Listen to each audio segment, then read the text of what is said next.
The Happiness Project is Gretchen Rubin's year-long personal experiment with the goal of becoming happier. Unlike a story about chasing happiness somewhere far away, Rubin explores how we can find more joy right now through everyday choices, habits, and perspective shifts. Each month of the year focuses on a specific theme, backed by research and personal reflection, blending psychology, philosophy, and practicality. The book isn't about changing your life radically. It's about finding happiness in the life you already have. January, boost energy, vitality. Gretchen starts her project by addressing physical energy, which she believes is the foundation of happiness. She focuses on sleeping better, exercising more, tackling nagging tasks, and decluttering her home. She discovers that small efforts, like going to sleep earlier, walking regularly, and organizing clutter have outsized effects on her mood and sense of accomplishment. The key lesson here is that when you feel physically energized, you're emotionally more resilient and optimistic. Happiness often starts with action, not intention. February, remember love, marriage. February is dedicated to improving her marriage. Rubin learns that happiness in relationships often comes from what you give, not what you demand. She practices being more appreciative, avoiding nagging and trying to keep a cheerful tone. She also experiments with proofs of love, acts of kindness that demonstrate care without expecting anything in return. A crucial insight she gains is that being happier herself makes her a better spouse. Lesson: to improve relationships, change your attitude and behavior before trying to change others. March, aim higher, work. This month is about career satisfaction. Rubin focuses on cultivating ambition, tackling challenging projects and learning new things. She confronts fears of failure and perfectionism that hold her back.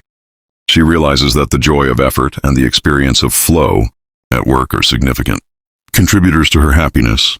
The lesson here is that meaningful work, done with focus and creativity, is energizing. Growth, learning, and risk-taking are part of what makes work fulfilling, even if it's uncomfortable at first. April, lighten up, parenthood. In April, Rubin aims to be a more patient, playful, and present parent.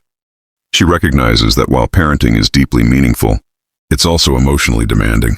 She decides to acknowledge the reality of people's feelings, let her daughters be themselves, and allow more silliness into their routines. The big lesson is that happiness with children comes not from controlling outcomes, but from cultivating emotional connection. When you lighten up and let go of perfection, joy follows naturally. May, be serious about play, leisure. Rubin turns her attention to fun. She explores what she genuinely enjoys, like reading children's literature, scrapbooking, and singing in the morning. She discovers that distinguishing between real, fun activities that bring lasting joy and fake, fun, things like scrolling or shopping that don't satisfy deeply, is critical. The lesson is that adults need play just as much as children. When we prioritize real leisure and creative hobbies, we nourish the spirit and deepen our identity. June, make time for friends, relationships. This month is about deepening social connections. Rubin emphasizes the importance of showing up, remembering birthdays, keeping in touch, and making time for friendship rituals.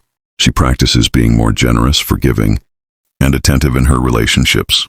She also recognizes how much happiness increases when we help others feel seen and valued. Lesson: strong, active friendships don't just happen.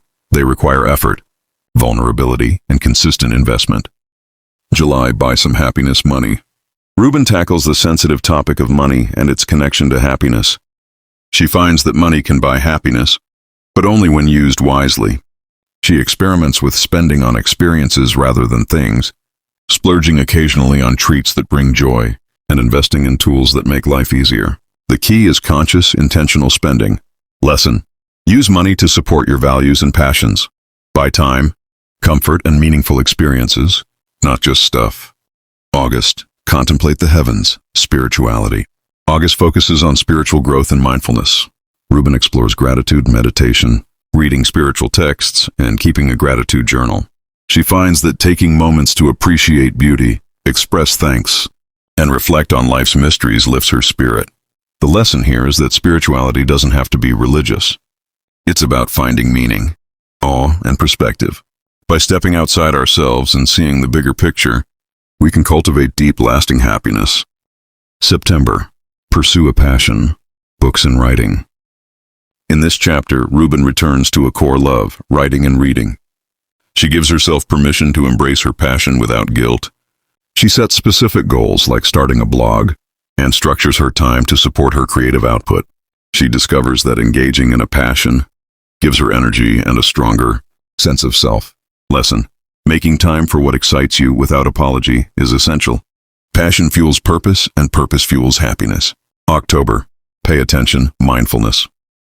This month, Rubin practices being more mindful in everyday life. She focuses on savoring the moment, noticing beauty, and staying mentally present.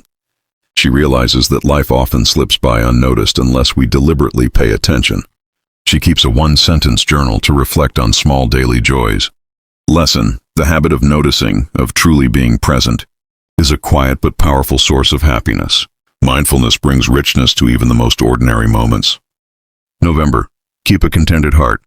Attitude. Rubin emphasizes cultivating a positive mindset. She works on letting go of envy, reframing frustrations, and avoiding gossip or complaints. She practices acting the way I want to feel, choosing joy even when it's not automatic. She finds that mood often follows behavior. Lesson: you can't always control your feelings, but you can control your thoughts and actions. A contented heart comes from choosing kindness, gratitude, and lightness again and again. December. Boot camp. Perfect. Keep it all together. In the final month, Rubin doesn't add new resolutions, but focuses on maintaining the habits she's built. She reflects on what's worked, what hasn't, and how her happiness has evolved. She discovers that the pursuit of happiness is a daily practice, not a destination. Lesson: small, consistent choices lead to big changes. There's no one path to happiness but your own awareness. Discipline and honesty make all the difference. Final reflections. What Gretchen learned. By the end of the year, Rubin doesn't claim to be a completely transformed person, but she is noticeably happier, calmer, and more connected. The biggest insight she offers is that happiness is not accidental. It's built, nurtured, and chosen moment by moment. There's no need to overhaul your life. Happiness lies in the life you're already living. If you take time to notice it, care for it, and live it with intention. Let this summary remind us: you don't need a crisis to start a happiness project. All you need is a willingness to observe your life more honestly and to bring more presence, gratitude, and joy into it, one small step at a time.